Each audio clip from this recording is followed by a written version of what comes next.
Direito Descomplicado.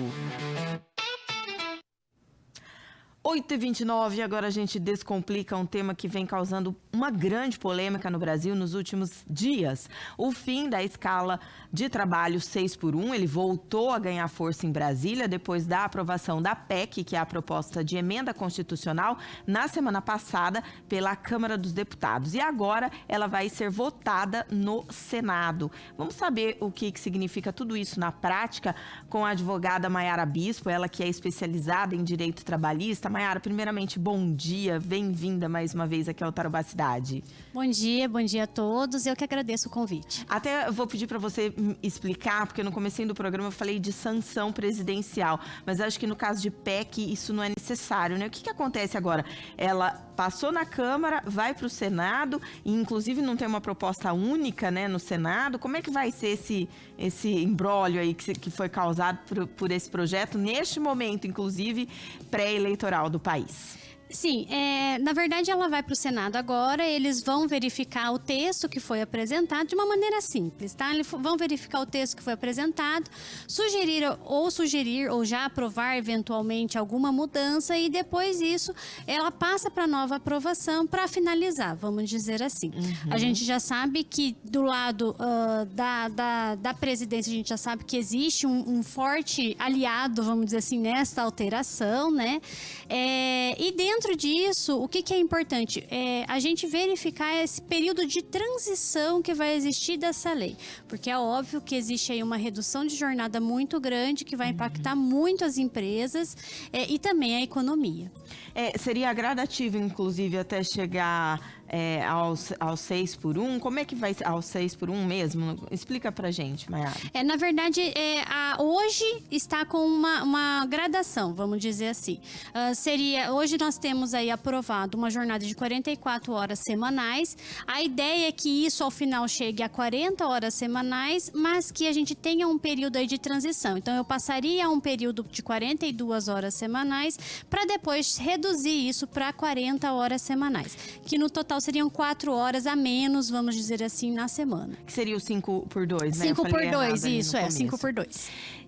O que isso pode impactar do lado do empresário, né? Porque essa tem sido a grande polêmica, em termos de custos mesmo para a contratação, porque do outro lado também tem-se aí uma defesa de que isso vai gerar mais empregos e principalmente mais qualidade de vida para o trabalhador que hoje cumpre uma jornada maior. Na verdade, assim, o impacto na economia vai ser muito grande, porque a ideia é que essa redução de jornada não venha com consequência na redução do salário. Ou seja, para uma pessoa que ganha R$10 a hora, vamos dizer assim, ela não reduziria este valor. Então, para a empresa, aumentaria um custo de pelo menos 21% na folha, o que isso dá um impacto muito grande, porque se eu vou aumentar a folha, eu vou ter que repassar esse aumento para quem vai consumir no final das contas o produto ou o serviço. Além disso, eu vou ter aí um lapso temporal ou um período em que eu não vou ter trabalho, porque eu estou reduzindo 4 horas dessa jornada. Então, nessas 4 horas, o que a empresa vai fazer se ela precisa funcionar ainda neste período? Tem um estudo que saiu foi até publicado pela própria CIL aqui de Londrina. Esse estudo, 91% das nossas empresas, elas atuam com a jornada de 44 horas semanais.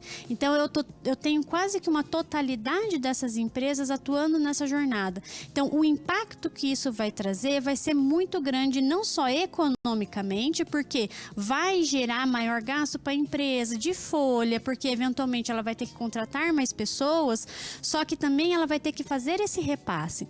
É importante a gente sempre pensar que essa relação que a gente tem entre empresa, empregado, consumidor, é um ciclo. É verdade. Então, se eu aumento o custo da empresa, da produção, se eu aumento o custo de mão de obra, é óbvio que eu vou aumentar o repasse para o meu consumidor, vai acabar aumentando o repasse também para o empregado, porque ele também é consumidor.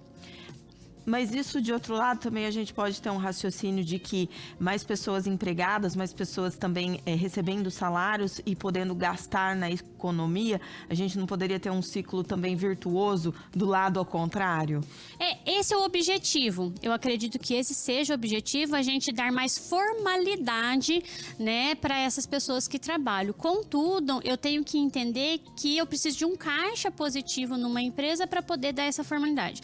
No meu ponto de vista, vai crescer a informalidade, tá? Por quê? Porque eventualmente eu não vou contratar uma pessoa para trabalhar às vezes 4 horas. Eu vou contratar uma pessoa que vai fazer algo esporádico, ou uma PJ, que é uma pessoa que vai abrir uma empresa para prestar serviços e atuar em várias empresas. Então, assim, o que é importante a gente deixar claro até para quem está ouvindo a gente?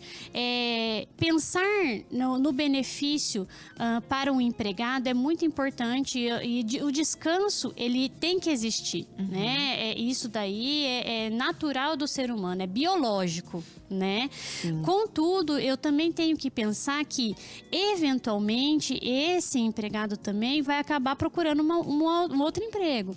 Igual acontece, por exemplo, jornada 12x36, enfermeiro. Né, que trabalham em 12x36. Normalmente eles trabalham em 2 hospitais. É verdade. Então eles não descansam as 36 horas. Eles trabalham 12 horas num hospital e amanhã ele vai estar 12 horas em outro hospital trabalhando.